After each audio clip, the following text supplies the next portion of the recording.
was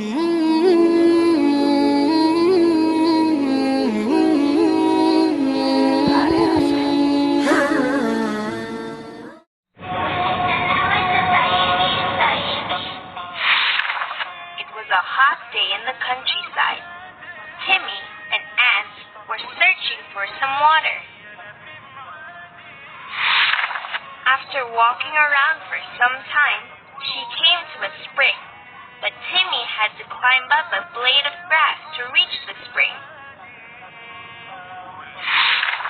Just as she started to climb, she slipped accidentally and fell in the water. Timmy struggled hard to stay afloat and prevent herself from drowning.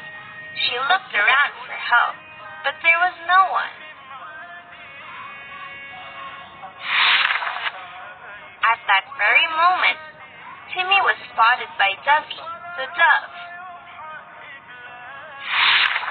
Dovey immediately plucked a leaf from a tree nearby and threw it on the waterbed near Timmy.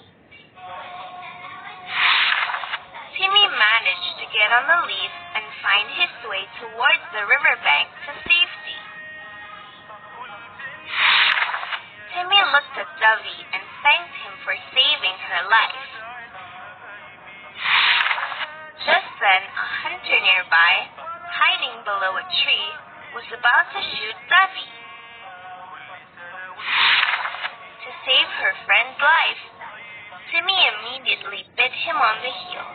The hunter missed his shot, and Dovey, thanking Timmy back, quickly flew off to his nest.